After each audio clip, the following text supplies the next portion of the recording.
बिस्मिल्लाहिर्रहमानिर्रहीम। अस्सलाम वालेकुम। एक बांझ औरत की दास्तान जिसकी जिंदगी अजाब बना दी गई थी, लेकिन आगे बढ़ने से पहले तमाम दोस्तों से इल्तिमास है कि दुआ वॉइस चैनल को सब्सक्राइब कर दीजिए और साथ घंटी के बटन को दबा दीजिए ताकि हमारी आने वाली न्यू वीडियो का नोटिफिकेशन आपको मिल सके। शुक्रिया। औरत हमारे मुआशरे का सबसे मजलूम तबका है, जिसे देवताओं की भींट चढ़ाया गया। दरियाओं के तूफान से बचाने के लिए इसे दरियाओं की नजर किया गया। मर्द इस पर अपना कब्जा रखने के लिए आपस में लड़ मरते हैं। अब बादशाहत का दौर नहीं रहा, मगर अब भी अगवा, बदले और रेप सब कुछ हवस के लिए किए जाते हैं। इज्जत और आबरू बचाने के लिए औरत को खत्म कर दिया जाता है। औरत मर्द की बनाई हुई अकदार में एक गुमशुदा जात है। इसकी सारी आरज़ुएं, तमन्नाएं और ख्वाहिशात मर्द के मुताहत होती हैं। इसका ये अलमिया है कि मर्द ने हमेशा इसे अपनी हवस, ख्वाहिशात और मतलब के लिए इस्तेमाल किया है। वो इसी रास्ते पर चल सकती है जो मर्दों ने इसके लिए मुतय्यन कर दिया है।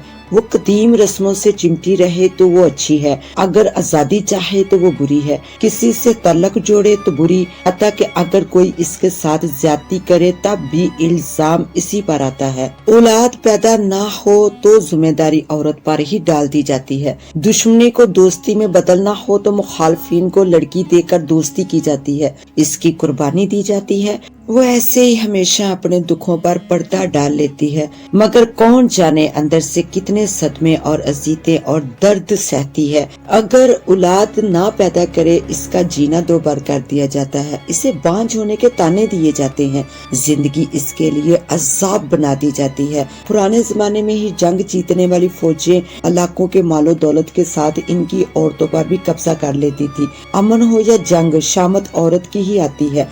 आज भी पीर, वडेरे, जगीरदार और चौधरी वही कुछ करते हैं। इनकी जमीनों और घरों में काम करने वाली औरतें भी इन्हीं की होती हैं। मैं ऐसे वाकयात का ऐनी शाहिद हूँ। मैंने कई ऐसे जराइम की खुद तफ्तीश की है और मुजरमों को सजा भी दिलवाई है। आज से 20 साल कबल एक कत्ल की वारदात सुना रहा हूँ।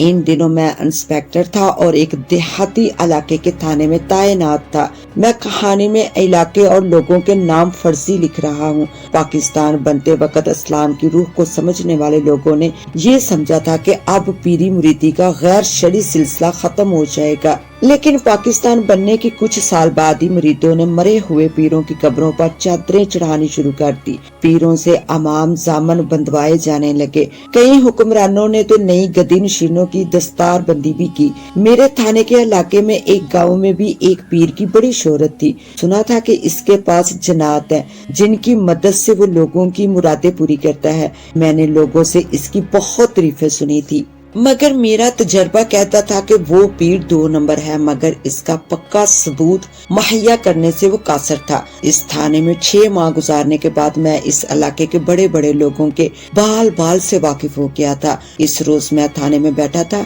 सुबह के 9 बजे होंगे कि एक देहाती थाने की हदूद में दाखिल हुआ। वो घबराया हुआ लग रहा था। आते ही वो रो देने वाले अंदाज में बोला, इंस्पेक्टर साहब, मेरा 2 माह का बेटा कोई उठाकर ले गया है। कुर्सी पर बैठ जाओ और तसल्ली से बताओ कि क्या हुआ और कैसे हुआ। मैंने इसे तसल्ली देते हुए कहा। वो कुर्सी पर बैठ गया और बताने लगा कि इसका बेटा नवाज, जो 2 माह का था, कल रात को किसी ने इसे उठा लिया है। गर्मियों के दिन थे, वो लोग सहन में सोए हुए थे। इसकी बीवी बेटे के हमरा सोई हुई थी। सुबह वो उठी तो इसने देखा कि नवाज इसकी चारपाई पर मौजूद नहीं है। हमने कल का सारा दिन इसे इधर उधर तलाश किया, मगर इसका नामो निशान नहीं मिला। मेरी बीवी का रो रो कर बुरा हाल है। इंस्पेक्टर साहब, कुछ करें, हमें हमारा नवाज दिलाएं, वरना मेरी बीवी जिंदा नहीं रहेगी। मैंने इस देहाती से ज्यादा बात ना की और 2 सिपाहियों को साथ लेकर मौका वारदात देखने चल पड़ा। इस देहाती के घर की कोई 4 दीवारी ना थी, इसलिए वहाँ वारदात आसानी से हो सकती थी।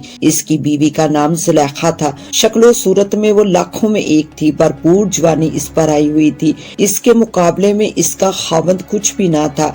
जुलेखा ने रो रो कर अपना हाल बुरा कर लिया था। मैंने इससे जो कुछ भी पूछा इसने हर बात का जवाब रोते हुए दिया। वो बताने लगी कि नवाज इसकी और इसके खावंद नजीर की पहली औलाद है। नजीर रिश्ते में इसके एक चचा का बेटा था। दोनों की मंगनी बचपन में ही तय पा गई थी। इनकी शादी हुए अभी सिर्फ 11 माह हुए थे। जुलेखा ने बताया कि वो रात को देर से सोई थी। सोने से कबल इसने नवाज को दूध पिलाया था तो वो भी सो गया। सुबह की आंख खुली तो नवाज चारपाई पर मौजूद न था। इसने इधर उधर देखा मगर ना मिला। पहले इन मियाँ बीवी दोनों को शक था कि कोई जंगली जानवर बच्चे को उठाकर ना ले गया हो, मगर इस इलाके में जंगली जानवर बराए नाम ही थे, इसलिए इस शक की हमीयत कम हो गई थी। खुद मुझे भी ये यकीन था कि ये किसी इंसान की कार्रवाई है। मैंने पूछा, तुम लोगों को किसी पर शक है या तुम्हारी किसी के साथ कोई दुश्मनी है? जिसका उन्होंने इनकार किया कि इनकी किसी के साथ रंजिश या दुश्मनी नहीं है, किसी के साथ ज्यादा गहरा याराना या दोस्ती भी नहीं। मेरा तो स्वाय पीर साहब के पास इनके गांव जाने के अलावा कहीं ज्यादा आना जाना नहीं है। अलबत्ता जुलेखा की एक सहेली है जिसका नाम सीमी है। वो दूसरे गाँव में ब्याही गई है। इसकी शादी को 4 साल का अरसा बीत गया है, मगर वो अभी तक औलाद की नेमत से महरूम है। जुलेखा और सीमी एक दूसरे से मिलने के लिए आती जाती रहती हैं। क्या तुम पीर के मुरीद हो? मैंने पूछा। जी हाँ, हमारा सारा घराना पीर जी का मुरीद है। जुलेखा और सीमी भी इनकी मुरीदनियां हैं। पीर साहब की दुआओं से ही जुलेखा की गोद भी हरी हुई। मैंने इस गांव के 2 मजीद आदमियों के बयान लिए। मैंने जुलेखा और नजीर को तसल्ली दी कि मैं जल्द ही नवाज के अगवा का सुराग निकाल लूंगा। मैं थाने लौट आया, मगर मेरे दिल दिमाग पर पीर, जुलेखा और नवाज सवार थे। मुझे यकीन था कि नवाज के अगवा में पीर का ही हाथ है। जुलेखा पीर साहब की मुरीदनी के अलावा कुछ और भी रिश्ता रखती होगी। मैंने मुकबर और खोजी दोनों को बुला लिया। खोजी के जुम्मे मैंने ड्यूटी लगाई कि वो बताए कि खुरा किस तरफ गया है। मुकबर को जुलेखा और पीर के तल्लुकात के बारे में मालूमात हासिल करने की जिम्मेदारी सौंपी और खुद भी इस अगवा के मुख्तलिफ पहलुओं पर गौर करने लगा। मैंने एक सिपाही भेजकर नंबरदार को भी बुला लिया और इससे जुलेखा और नजीर के खानदान बारे मालूमात हासिल करनी शुरू कर दी। इसने नजीर की कुछ ज्यादा ही तारीफें शुरू कर दी कि वो बहुत ही सादा, शरीफ और मेहनती इंसान है। जुलेखा अच्छी और शर्मो हया वाली लड़की है। बातों बातों में मैंने ये अंदाजा लगा लिया कि नंबरदार भी पीर परस्त इंसान है, इसलिए इससे मुझे पीर के बारे में कुछ भी मालूम ना हो सकेगा। नवाज के अगवा का इसे भी किसी पर शक न था। वो भी हैरान था कि मासूम बच्चे को क्यों अगवा किया गया है। नंबरदार ने बताया कि इससे पहले इस इलाके में इस किस्म की कोई वारदात नहीं हुई। मेरे थाने के रिकॉर्ड में किसी बच्चे के अगवा का कोई केस दर्ज न हुआ था। मैंने नंबरदार को भी तसल्ली दी और इसे जुलेखा और नजीर को भी तसल्ली देने को कहा। मैंने इससे यकीन दिलाया कि मैं नवाज को बरामद करके ही दम लूंगा। मैंने नंबरदार पर यह भी वाज़िया कर दिया कि मैं खाने पीने वाला इंस्पेक्टर नहीं हूँ। मैं नजीर का एक पैसा भी खर्च नहीं होने दूंगा और मुजरिमों को अबरतनाक सजा दिलाऊंगा। शाम डले खोजी आ गया। इसने बताया कि 2 आदमियों का खुरा नजीर के घर से निकलकर एक नजदीकी गांव तक जाता है। ये वही गांव था जहां जुलेखा की सहेली सीमी ब्याही हुई थी। खोजी ने बताया कि इसके आगे इसने खुरा नहीं चलाया। अगर मैं हुक्म दूं तो वो इस बारे में मजीद खोज लगाएगा। मैंने इसे कहा, जब तक मुकबर कोई खबर न लाएगा मैं मजीद कार्रवाई न करूंगा। मुकबर बड़े काम की खबर लाया। इससे मेरे शक को और भी मजबूती मिली। इसने बताया कि जुलेखा का तमाम खानदान गरीब और पीर परस्त है। ये इलाके के पीर के मुरीद हैं और इसके दरबार में बाकायदगी से हाजिरी देते हैं। जुलेखा नजीर को पसंद नहीं करती थी क्योंकि जुलेखा हुस्न में नजीर से आगे है। वो गांव के एक नौजवान अरशद को चाहती थी। अरशद भी इसे पसंद करता था। अरशद पाक फौज में हवालदार के ओहदे पर काम कर रहा है। इसका खानदान तगड़ा है। गाँव में इनकी अच्छी खासी जमीन भी है, मगर इन दोनों खानदानों का आपस में कोई मेल नहीं बनता। ये जानने के बावजूद कि नजीर जुलेखा का मंगेतर है और इसकी शादी इसके साथ ही होगी, जुलेखा अरशद के मिलन के ख्वाब देखती रही। पहली बार वो माँ के साथ जब पीर साहब की हवेली में गई थी तो पीर ने उसी वक्त जुलेखा को पसंद कर लिया था। एक रोज जुलेखा खुद ही अपने दिल की मुराद पाने के लिए पीर साहब के पास दुआ कराने गई तो पीर साहब को अपनी मंजिल और भी आसान लगने लगी। जुलेखा ने अपने دل کی بات پیر صاحب کو بتا دی تو اس نے زلیخا کو یقین دلایا کہ اس کی شادی ارشد کے ساتھ ہی ہوگی، وہ ایسا تویز دے گا کہ نذیر خود ہی اس کے ساتھ شادی کرنے سے انکار کر دے گا۔ پیر نے زلیخا کو ایسے سبز باغ دکھائے کہ زلیخا کی عقیدت اور بھی بڑھ گئی۔ ادھر ارشد ان تمام حالات سے بے خبر تھا، اسے تو معلوم ہی نہ تھا کہ زلیخا اسے پانے کے لیے کیسے کیسے جتن کر رہی ہے۔ پیر نے زلیخا پر ایسا جادو کر ڈالا کہ وہ صرف پیر کی ہی ہو کر رہ گئی۔ اس نے اپنا آپ پیر کے حوالے کر دیا۔ اس کا احساس اسے اس وقت ہوا جب اس کی کوکھ میں پیر کا گناہ پرورش پانے لگا۔ جب زلیخا کا پیٹ بڑھنے لگا تو اس کے ماں باپ کو فکر ہوئی۔ جب انہوں نے زلیخا سے سختی کے ساتھ پوچھ گچھ کی تو اس نے حقیقت بتا دی کہ اس کے پیٹ میں پیر کی نشانی پرورش پا رہی ہے۔ اس کے ماں باپ نے اس انکشاف پر چپ ساتھ لی کیونکہ وہ پیر سے ٹکر لینے کی جرات ہی نہ کر سکتے تھے۔ جب انہوں نے دیکھا کہ پانی سر سے اوپر ہونے لگا ہے تو انہوں نے خود ہی نذیر کے گھر جا کر زلیخا کی رخصتی کی بات کی اور جلدی میں شادی کر ڈالی۔ نذیر بولا بالا شخص ہے، وہ سمجھ ہی نہ پایا کہ اس کی شادی جلدی میں کیوں کی جا رہی ہے۔ وہ یہ نہ جان سکا کہ شادی سے قبل ہی زلیخا حاملہ ہو چکی ہے۔ وہ تو صرف زلیخا کو پا کر ہی پھولے نہ سمایا تھا۔ زلیخا نے بھی مجبور ہو کر حالات سے سمجھوتا کر لیا اور جب ان کے گھر نواز نے جنم لیا تو تب بھی نذیر نہ سمجھ پایا کہ شادی کے 7 ماہ بعد ہی وہ باپ کیسے بن گیا۔ سنا ہے کہ نواز کی شکل ہو بہو پیر سے ملتی ہے، مگر اس کے باوجود بھی نذیر اسے اپنی اولاد سمجھ کر بہت ہی پیار کرتا ہے۔ وہ تو زلیخا کو بھی وفا کی دیوی سمجھتا ہے۔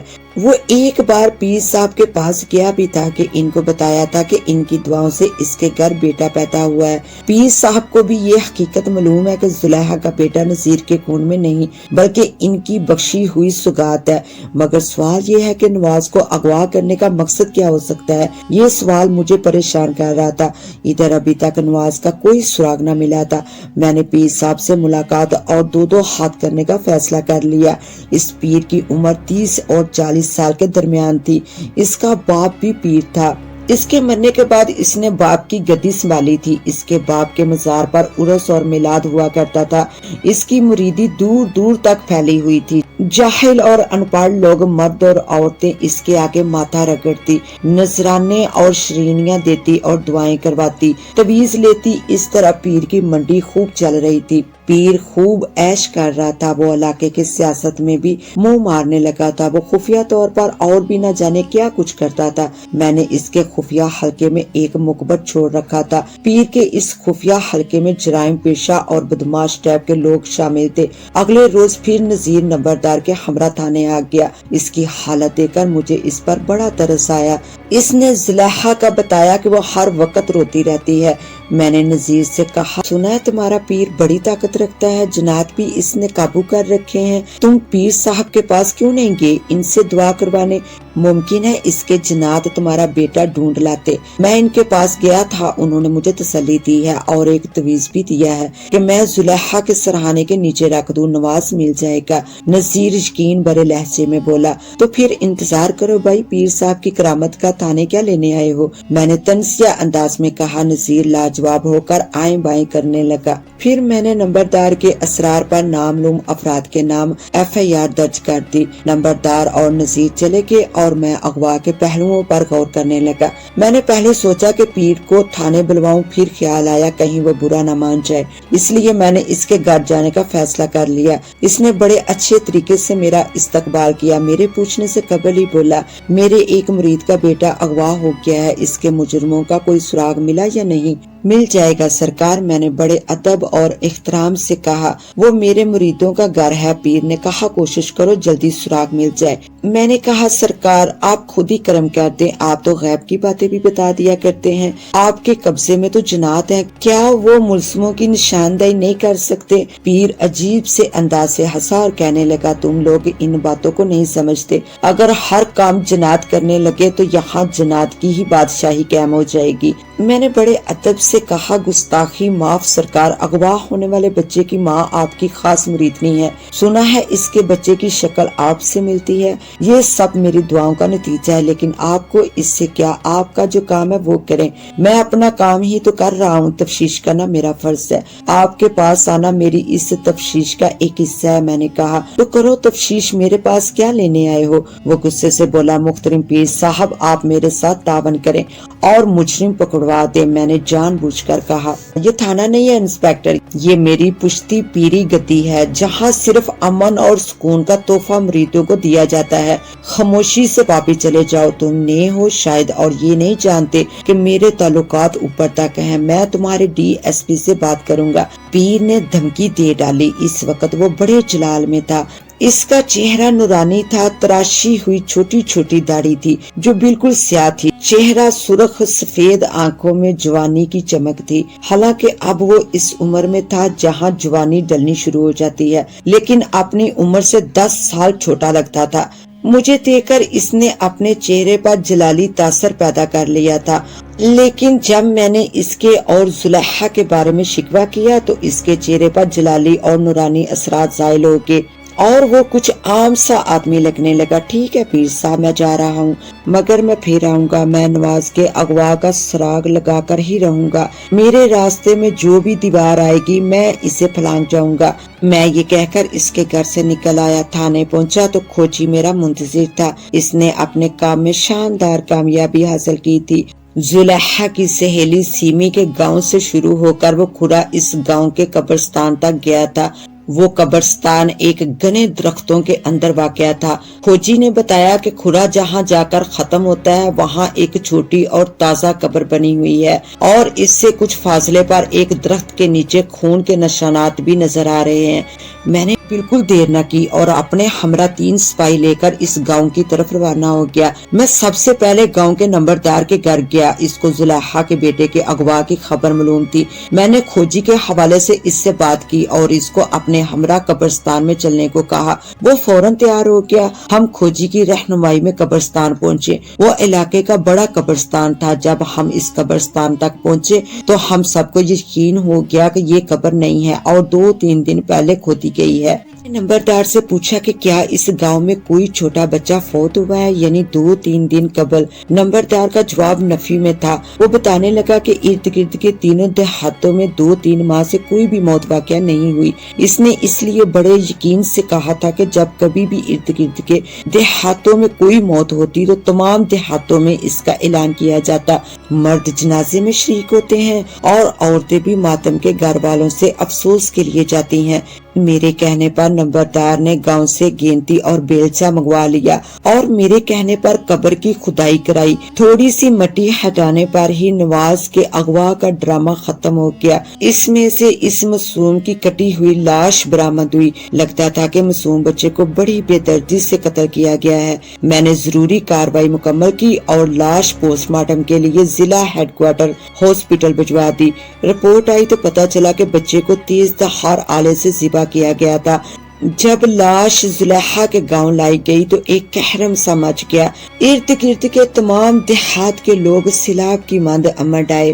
زلیخا پر گشی تاری ہوئی۔ نذیر نے بھی رو رو کر اپنا برا حال کر لیا۔ میں نے بھی معصوم نواز کے جنازے میں شرکت کی اور گاؤں والوں کو یقین دلایا کہ میں نواز کے قاتل کو 1 ہفتے کے اندر اندر گرفتار کر لوں گا۔ قبر کی کھدائی کے دوران مٹی میں سے ایک سونے کا جھمکا بھی ملا تھا۔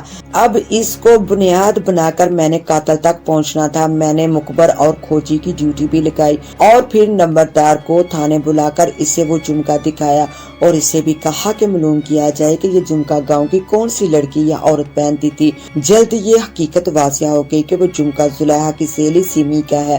میں نے نمبردار سے سیمی اور اس کے خاوند اور خاوند کے خاندان کے بارے میں پوچھا تو اس نے بتایا کہ سیمی کے سسرالی بڑے زمیندار ہیں۔ गांव में इनकी काफी जमीन है, मगर सीमी का खावंद गुलसमान जमींदारी नहीं करता। वो थोड़ा बहुत पढ़ा लिखा है। नजदीकी शहर में इसकी कपड़े की दुकान है। वो शहर में ही रहता है और कभी कभी गांव आता है। गुलसमान गुस्से का बहुत तेज है। सीमी नहायत हसीनो जमील लड़की है। गुलसमान इसे पसंद करता था। इसने बड़े चाव और अरमानों के साथ सीमी से शादी की थी। सीमी का खानदान माली लिहाज से कमजोर है, इसलिए उन्होंने सीमी की शादी बड़े खानदान में होने पर देर न लगाई। सीमी को इस घर में बहुत इज्जत और एहतराम मिला। दोनों मियाँ बीवी में बहुत मोहब्बत थी। सीमी कभी शहर रहती और कभी गांव आ जाती। 3 साल का अरसा गुजर गया, मगर सीमी की गोद हरी ना हुई। गुलसमान और इसकी सास ने इसका बहुत इलाज कराया, मगर दिल की मुराद पूरी ना हुई। बस यहाँ से ही सीमी और गुलसमान में रंजिश पैदा हो गई। अब सीमी ज्यादा अरसा गांव में ही गुजारती है। वो गुलसमान के पास शहर कम ही जाती है। सुना है गुलसमान दूसरी शादी का सोच रहा है। सीमी किरदार के लिहाज से कैसी लड़की है, मैंने नंबरदार से पूछा। गाँव के लोग इसकी तारीफ करते हैं। इसमें किसी किस्म का ऐब या बुराई नहीं है। क्या सीमी और इसके ससुराली पीर परस्त हैं? जी हाँ, वो सबके सब पीर परस्त हैं। पीर साहब के उर्स पर ये लोग काफी रकम खर्च करते हैं। पीर साहब कभी कभी इनकी हवेली में आते रहते हैं। सीमी का जुमका कब्र में से मिलना इसे मशकूक बनाता है। मुझे इसे शामिल तफ्शीश करना पड़ेगा, यूं नवाज के कत्ल का सुराग मिल जाएगा। मैंने नंबरदार को तमाम बात और राज में रखने की हदायत की और रवाना कर दिया। अगले रोज मुखबर ने बताया कि सीमी 3 दिन से गांव में नहीं है। वो अपने खावंद के पास शहर गई हुई है। वो जुलेखा से अफसोस करने भी नहीं आई। वो शहर के सिविल हॉस्पिटल में दाखिल है। इस खबर से मेरा शक यकीन में बदल गया और मैं सीमी पर हाथ डालने की तैयारियां करने लगा। मैंने हॉस्पिटल के डॉक्टर को सीमी के बारे में बताकर डिस्चार्ज कराया। वो एक रात गुलसमान के पास रही और फिर अगले दिन गांव आ गई। मैं मुसलसल इसकी निगरानी कर रहा था। मेरे पास इसको गिरफ्तार करने के अलावा कोई चारा ना था, मगर मैं इसको थाने में ना लाना चाहता था। मैं इसके गांव रवाना हो गया और फिर इसे नंबरदार के घर बुलाया। इसके हमरा इसकी मासी भी थी। जब मैंने सीमी को बताया कि इसकी सहेली जुलेखा के बेटे का अगवा और कत्ल की तफ्शीश के सिलसिले में मुझे इससे पूछगिछ करनी है, तो इसका रंग ही उड़ गया। इसकी हालत गैर हो गई। मैंने इसकी सास और नंबरदार को कमरे से बाहर निकाल दिया और फिर सीमी को कहा कि अगर इसने सच बताया तो मैं इसको वादा माफ गवाह बनाकर माफी दिलवा दूंगा। थोड़ी सी पस वो पेश के बाद सीमी ने बताना शुरू किया कि इसकी शादी को 4 साल का अरसा गुजर गया है, मगर वो अभी तक औलाद की नेमत से महरूम है। शादी के बाद इसके खावंद का रवैया इसके साथ बहुत अच्छा रहा। औलाद की ख्वाहिश हर इंसान को होती है। खुद इसे भी औलाद की ख्वाहिश थी। इसका खावंद और सास भी यही चाहते थे, मगर कुदरत को शायद ये मंजूर न था। मेरी सास और खावंद ने मेरा बहुत इलाज करवाया और फिर मुझे पीर साहब के पास दुआ करवाने ले गए। उन्होंने मेरे लिए दुआएं की, तवीज़ गंडे भी दिए, मगर फिर भी मेरी गोद हरी ना हुई तो सास और खावंद ने मुझे ताने देने शुरू कर दिए। बात बात पर मुझे जलील किया जाने लगा। शौहर ने मुझसे बात करनी छोड़ दी। बिल आखिर इसने मुझे धमकी दी कि अगर मैं मजीद 1 साल तक मां ना बनी तो वो मुझे तलाक दे देगा। शौहर की इस धमकी ने मेरी जान ही निकाल दी।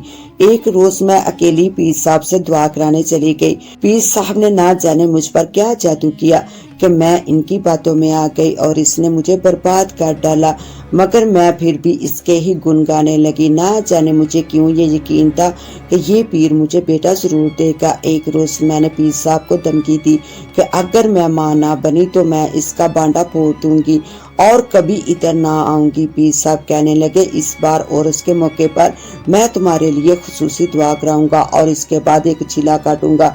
और इस खत्म हुए 1 हफ्ता गुजर गया तो पीर साहब ने मुझे बुलावा भेजा।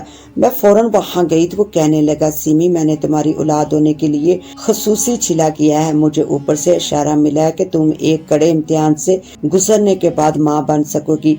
मैं हर इम्तिहान के लिए तैयार हूँ। मैंने गुलसमान की तलाक की धमकी को ज़हन में रखकर कहा, तुम्हें 1 साल से कम उम्र के बच्चे के खून से नहाना होगा, क्योंकि तुम पर जनात का साया है। बच्चे के खून से नहाने के बाद तुम हर किस्म के साए से आजाद हो जाओगी। मुझसे ये ना होगा। मैंने कानों को हाथ लगाते हुए कहा, अभी तुमने कहा था कि मैं हर इम्तिहान देने को तैयार हूँ। पीर साहब बोले, घबराओ नहीं सीमी, मेरे आदमी तुम्हारी मदद करेंगे। پیر صاحب کی حوصلہ افزائی نے مجھے یہ بھیانک کھیل کھیلنے پر مجبور کر دیا۔ مجھے یہ ہرگز معلوم نہ تھا کہ وہ زلیخا کا بچہ اٹھا لائیں گے۔ میں تو پیر صاحب کے کہنے پر مقررہ وقت پر قبرستان آ گئی تھی۔ پیر کے آدمی ہی بچہ بے ہوش کر کے اٹھا کر قبرستان لائے تھے۔ قبر بھی انہوں نے ہی کھودی تھی۔ انہوں نے اس بے ہوش بچے کو درخت کی شاخ کے ساتھ رسی سے باندھ کر لٹکایا اور اس کے نیچے ایک بالٹی رکھ دی۔ پھر انہوں نے اس کی شاہ رگ کاٹ ڈالی۔ اس کا خون بالٹی میں گرنے لگا۔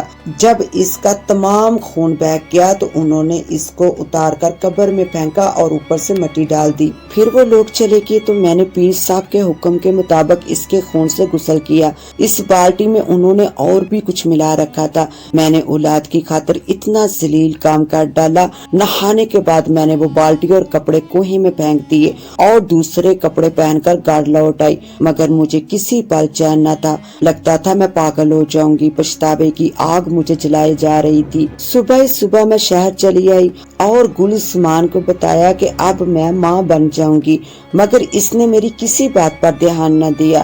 سیمی کی زبان سے اس مکروہ کھیل کا جان کر میرے تن بدن میں آگ لگ گئی۔ سیمی تم قاتلہ ہو، میں تمہیں سزائے موت دلواؤں گا۔ میری دھمکی سن کر وہ رونے لگی۔ اگر تم پیر کے خلاف بیان دو اور عدالت میں بھی سب سچ بتا دو تو میں تمہیں بچا لوں گا۔ میری ہمدردی پا کر سیمی پیر کے خلاف بیان دینے پر تیار ہو گئی تو میں نے اسی رات پیر کے گھر چھاپا مار کر اسے گرفتار کر لیا۔ اس نے مجھے بہت دھمکیاں دی، مگر میں نے اس کی پرواہ نہ کی اور اس کے خلاف قتل کا مقدمہ درج کر لیا۔ سیمی نے قانون کا بھرپور ساتھ دیا تو پیر کو سزائے موت ہو گئی۔ یوں میں سرخرو ہو گیا، مگر سیمی کو کسی پل چین نہ تھا۔ اس کے جسم سے خون کی بو آتی تھی۔ گل زمان نے اسے طلاق دے دی تھی۔ کچھ ہی دنوں بعد سیمی کے تمام جسم پر سفید سفید دانے نکل آئے اور پھر ان میں پیپ پڑ گئی۔